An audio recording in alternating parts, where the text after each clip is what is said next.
إذن بسم الله الرحمن الرحيم والصلاة والسلام على أشرف الخلق سيدنا Muhammad wa ala alihi wa sahbihi ajma'in. Alors mes chers élèves, comme vous voyez, aujourd'hui on va voir une nouvelle leçon dans notre chaîne, alors qui est nommée ou bien qui est sous-titre les types et les formes des phrases. اليوم غادي نشوفوا les types et les formes de phrases en français.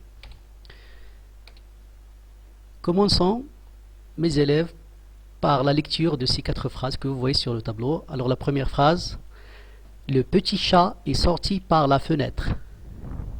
Le petit chat est sorti par la fenêtre. Où est le petit chat? Où est le petit chat? Quel joli petit chat! Quel joli petit chat! Donne à manger au chat. Donne à manger au chat. Alors, comme vous voyez, ces 4 phrases présentent les 4 types de phrases qu'on va détailler au cours de cette leçon. Commençons par la première phrase. Le petit chat est sorti par la fenêtre. Le petit chat est sorti par la fenêtre. Alors, ici, il s'agit d'une phrase déclarative, parce qu'il déclare des choses. Alors la phrase déclarative permet de déclarer des choses et se termine par un point. إذن هذه الجملة النوع الأول ديال الجملة كتسمى la phrase déclarative. باش كنعرفوا هذه la phrase déclarative هو أنه كتصرح لنا بشي حاجة كتعطينا معلومات. Le petit chat est sorti par la fenêtre. Alors il nous permet de déclarer quelque chose. Et toujours il se termine par un point. ديما كتسالي بواحد النقطة. Il y a un point ici. La deuxième phrase. Où est le chat? Où est le chat? Alors, à partir de l'intonation, vous voyez que c'est une question. Où est le chat? C'est une question. Alors ici, il s'agit d'une phrase interrogative. Alors, la phrase interrogative permet généralement de poser une question. Elle se termine par un point d'interrogation. Alors, regarde ici, il y a le point d'interrogation à la fin de la phrase. Alors, c'est une phrase interrogative. Elle se termine par un point d'interrogation et elle nous permet de poser une question. Où est le chat? سؤال. La phrase interrogative هي الجملة الاستفهامية في اللغة العربية هي السؤال. Où est le chat? أين هو القط? Où est le chat? Alors, c'est la phrase interrogative. Le troisième type de phrase, comme vous voyez, quel joli petit chat! Quel joli petit chat! Regardez la phrase ici, se termine par un point d'exclamation. Quel joli petit chat! Alors c'est quoi ça? C'est la phrase exclamative. C'est la phrase exclamative. Elle permet d'exprimer un sentiment fort comme la surprise, le mufaja'a, la colère, le ghadab, l'émerveillement, le ta'ajjub. Elle se termine par un point d'exclamation. En français, on dit une phrase exclamative. Alors, elle sert à quoi? Elle sert à quoi? Elle sert à exprimer, تعبر عن شعور قوي مثل المفاجأة, la surprise, la colère, le قلق. Par exemple, si ton père t'a acheté un cadeau, alors tu vas dire oh quel joli cadeau, alors c'est une surprise. Ou bien la colère, hein? Quelle m'étouffe cette pollution, c'est la colère.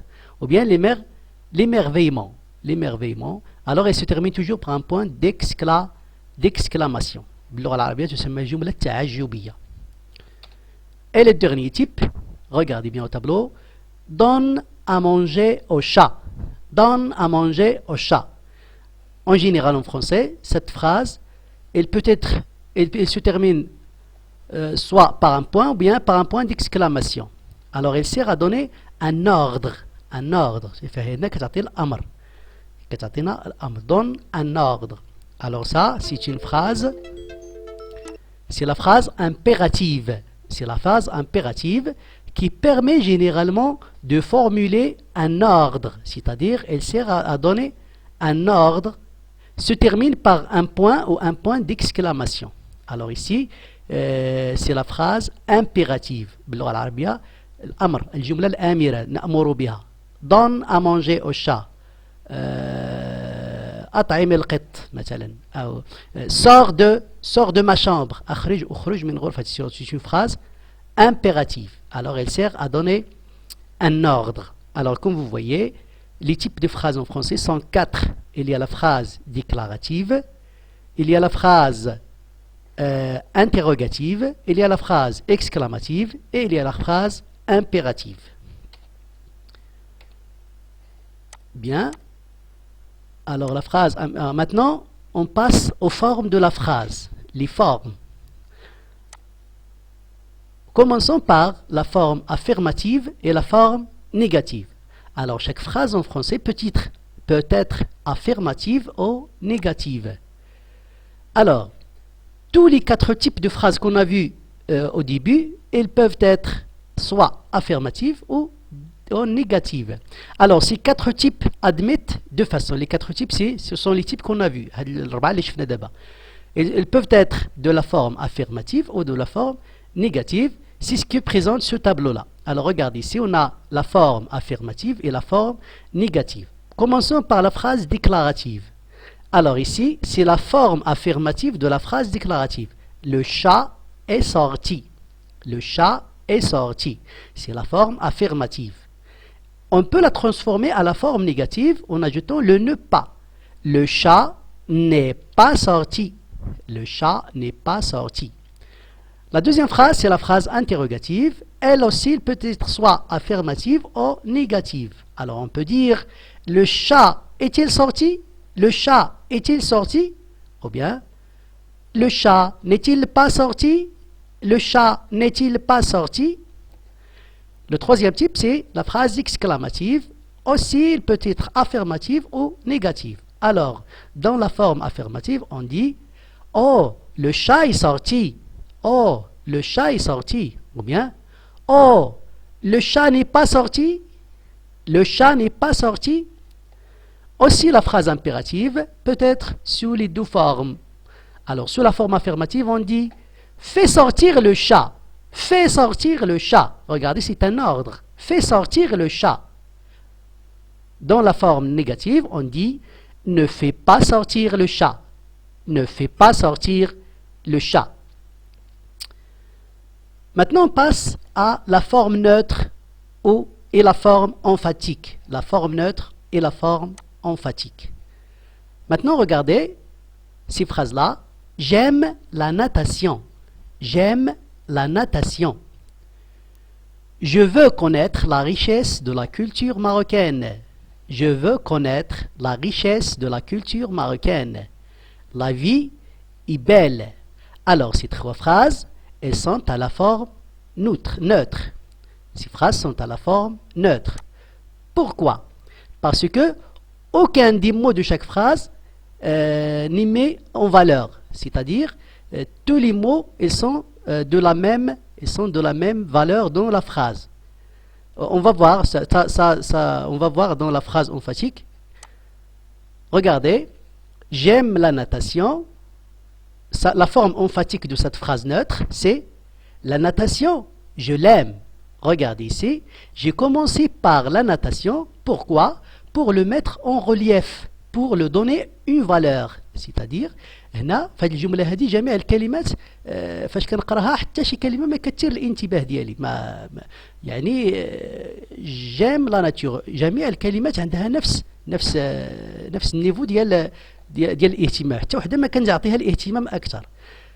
Mais si, lorsque je dis la natation, je l'aime, j'ai commencé par la natation. هنا ملي بديت بلا ناتاسيون علاش بديت بلا ناتاسيون؟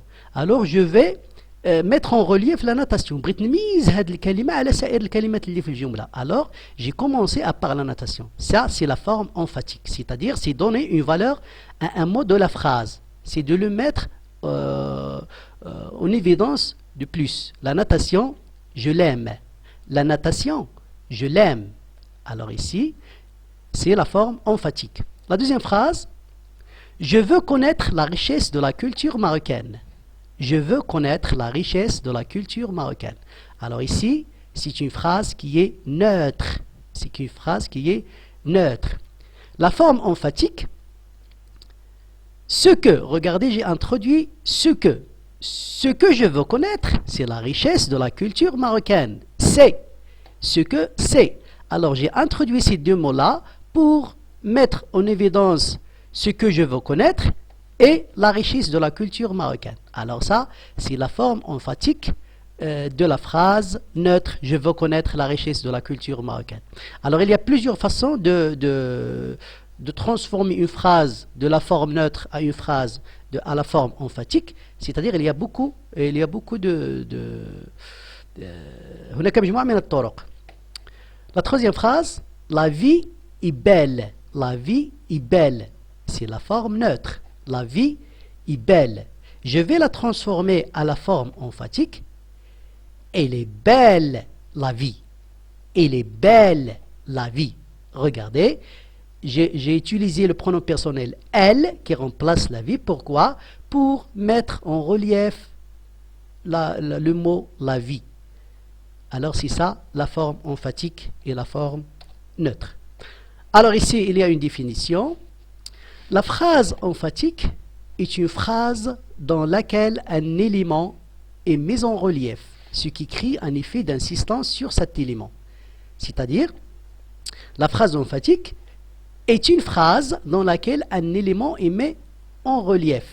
La phrase emphatique هي واحد الجملة واحد العنصر من هذيك الجملة، يعني واحد الكلمة من هذيك الجملة إمي اون غوليف، يعني كنبرزوها أكثر كنبينوها أكثر من الكلمات الأخرين، بحيث أن القارئ ملي كيقرأ هذيك الجملة هذيك الكلمة اللي درت لها اون غوليف كتثيرو أكثر، كينتبه ليها أكثر.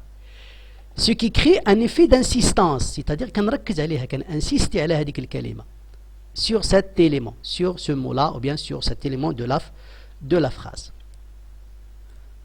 Maintenant, on passe à la voix active et la voix passive. Commençons par la voix active. On va lire les deux phrases. L'homme conduit un autobus. L'homme conduit un autobus. Akram lit un livre. Akram lit un livre.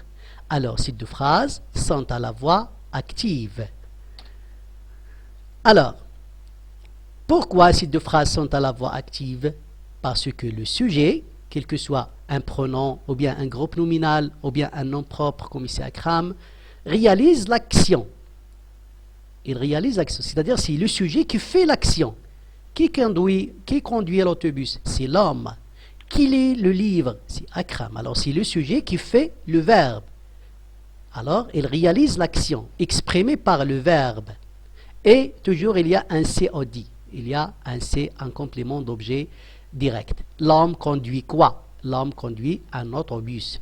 Akram lit quoi? Akram lit un livre. Toujours il y a un COD. Alors, dans la voix active, c'est le sujet qui réalise l'action exprimée par le verbe.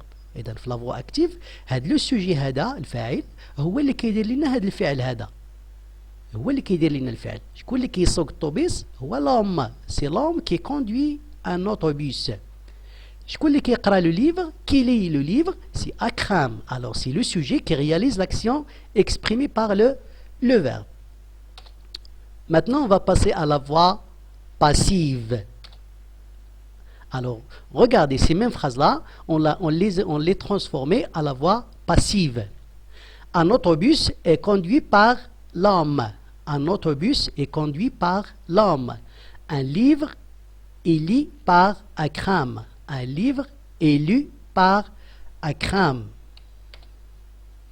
Alors, une phrase de la forme passive est une phrase dans laquelle le sujet subit l'action du verbe principal. Regardez ici. Et si le sujet, c'est celui qui réalise l'action exprimée par le verbe, et c'est le sujet, il subit l'action du verbe.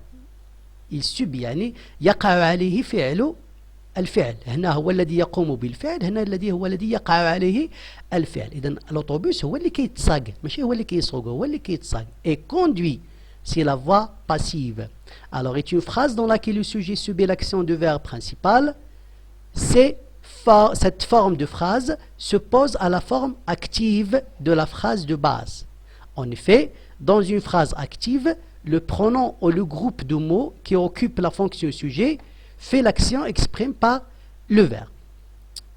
Alors, comme j'ai dit, ici, c'est le complément qui subit à l'action qui subit l'action de verbe principal de la phrase. Merci pour votre attention et je vous invite à s'abonner à notre chaîne pour nous encourager à donner du mieux et du plus. Au revoir, à très bientôt.